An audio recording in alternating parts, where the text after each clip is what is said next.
അസ്സലാമു അലൈക്കും. എന്നൊരു സ്വീറ്റ് റെസിപ്പിയാണ്. അപ്പം എൻ്റെ കയ്യിൽ കുറച്ച് പഴുത്ത ഏത്തപ്പഴം ഉണ്ടായിരുന്നു. അപ്പോൾ അതെങ്ങനെയെങ്കിലും കാലിയാക്കണമെന്ന് വിചാരിച്ചിട്ട് ചെയ്തതാണ്. അപ്പം നമുക്ക് ആദ്യം നെയ്യ് ഒഴിച്ചിട്ട് നമുക്ക് കാഷ്യൂസ് ഒന്ന് റോസ്റ്റ് ചെയ്തെടുക്കാം. അതെടുത്ത് നമുക്ക് റോസ്റ്റ് ചെയ്തിട്ട് മാറ്റി വയ്ക്കാം.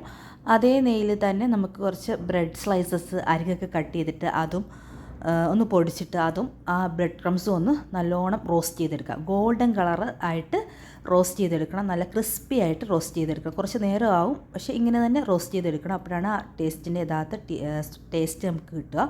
പിന്നെ നമ്മുടെ കയ്യിലുണ്ടായിരുന്ന ആ പഴുത്ത ഏത്തപ്പഴം മിക്സിൻ്റെ ബ്ലെൻഡറിലിട്ട് അതൊന്ന് സ്മാഷ് ചെയ്തെടുക്കാം.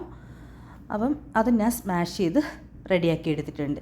പിന്നെ നമ്മളത് പിന്നെയും നമ്മുടെ ചട്ടിയിലേക്ക് കുറച്ചുകൂടി നെയ്യ് ഒഴിച്ചിട്ട് നമ്മുടെ സ്മാഷ് ചെയ്തിട്ട് ബനാനയും ഒന്ന് വഴറ്റിയെടുക്കാം. നല്ലോണം ഒന്ന് നെയ്യിൽ വഴറ്റിയെടുക്കാം. ഈ ഒരു പരുവമാണ് കേട്ടോ. ഈ പരുവാകുമ്പോൾ നമുക്കതിലേക്ക്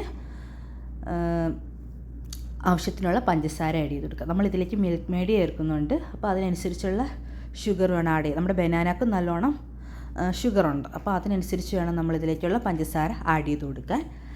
പിന്നെ നമ്മുടെ ബ്രെഡ് ക്രംസ് റോസ്റ്റ് ചെയ്തിട്ടുള്ള ബ്രെഡ് ക്രംസും നല്ലോണം ഒന്ന് ചേർത്ത് നല്ലോണം മിക്സാക്കിയ ശേഷം ആവശ്യത്തിനുള്ള പാൽ ഇതിലേക്ക് ഒഴിച്ചു കൊടുക്കണം. ഫ്രഷ് മിൽക്ക്, ആവശ്യത്തിനുള്ള ഫ്രഷ് മിൽക്ക് ഇതിലേക്ക് ഒഴിച്ചു കൊടുത്ത് അത് നല്ലോണം മിക്സ് ചെയ്ത് നല്ലോണം ഒന്ന് കുറുക്കിയെടുക്കണം. ഒരു ഹൽവ കൺസിസ്റ്റൻസിക്ക് വരണം. അതാണ്. അപ്പോൾ ആ രീതിയിൽ നമുക്കൊന്ന് അത് കുറുക്കിയെടുക്കാം. കുറച്ച് നേരമാകും കേട്ടോ, പക്ഷേ അപാര ടേസ്റ്റാണ്. പിന്നെ ഈ ഒരു കൺസിസ്റ്റൻസി എത്തുമ്പം നമ്മളതിലേക്ക് കുറച്ച് കണ്ടൻസ്ഡ് മിൽക്ക് ആഡ് ചെയ്ത് കൊടുക്കുന്നുണ്ട്. അതും ചേർത്ത് നല്ലോണം കുറുക്കിയെടുക്കണം. കുറുക്കിയെടുത്ത് കഴിയുമ്പോൾ ഈ ഒരു കൺസിസ്റ്റൻസി കിട്ടും.